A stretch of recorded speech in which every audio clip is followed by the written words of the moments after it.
Hello children, today I am going to take your value education class. So take out your value education book and open chapter number 2, that is Flowers of Truth. Flowers of Truth.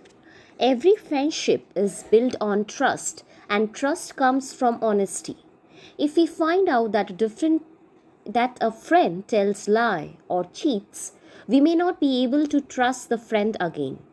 If we cannot trust the people who are close to us, we cannot feel safe and secure.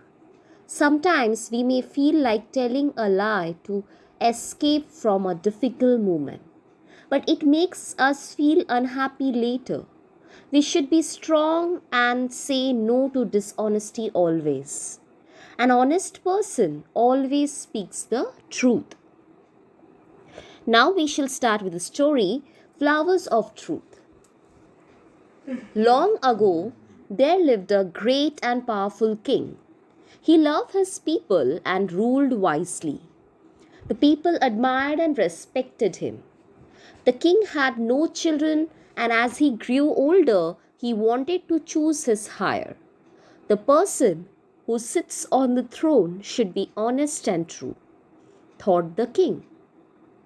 One day, as he walked in his beautiful garden, he thought of a perfect plan to find the proper heir.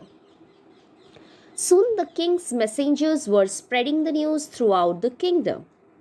Everyone was invited to the palace because the king had decided on a plan to choose the next ruler.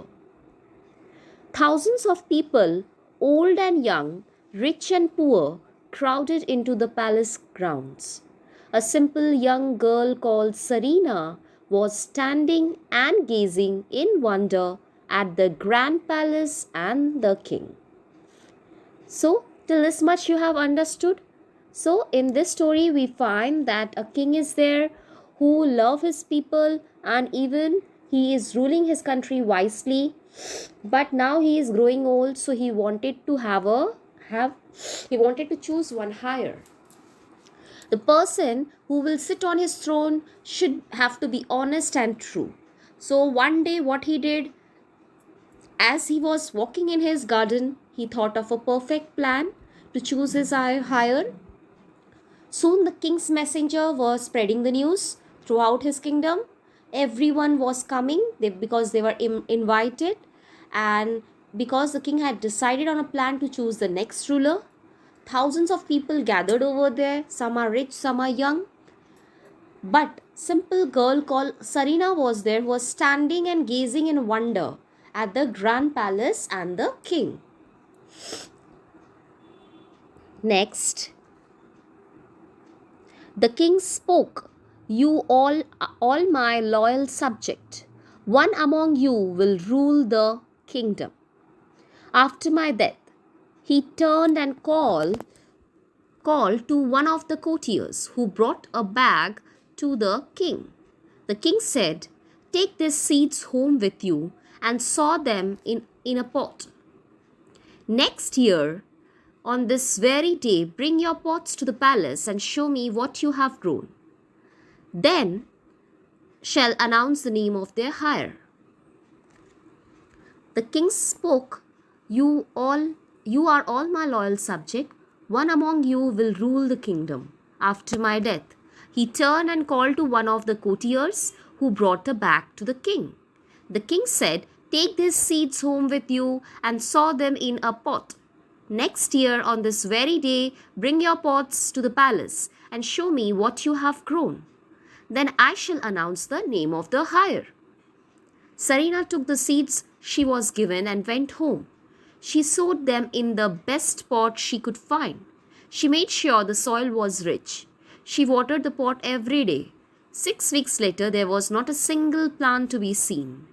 She changed the pot and the soil and continued to hope. But the seeds did not sprout at all. "Maybe I can buy new seeds and sow them," she thought.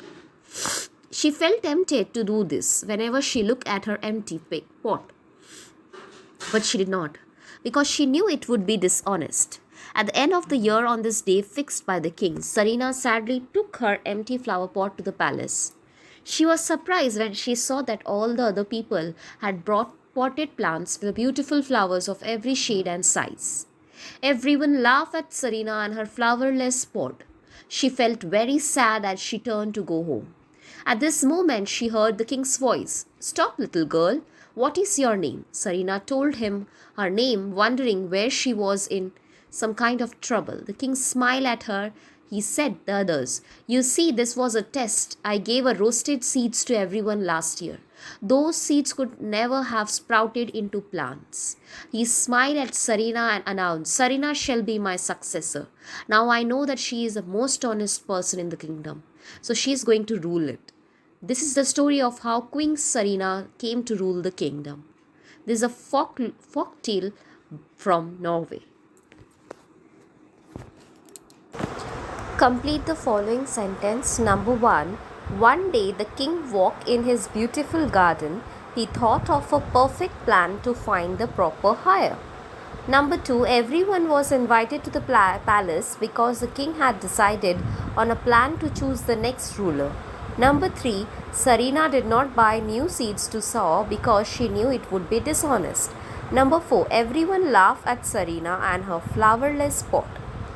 Answer the following question. Number 1. According to the king's thought, what will be the nature of his hire? According to the king's thought, his hire should be honest and true in nature. Why did the king looking for his successor? The king had no children. As he grew older, he wanted to search for his successor. Number 3. Why did Serena's seeds not sprout? Did she know why they didn't? Serena's seeds did not sprout because the seeds were roasted. No, Serena did not know about the condition of the seeds. Number 4.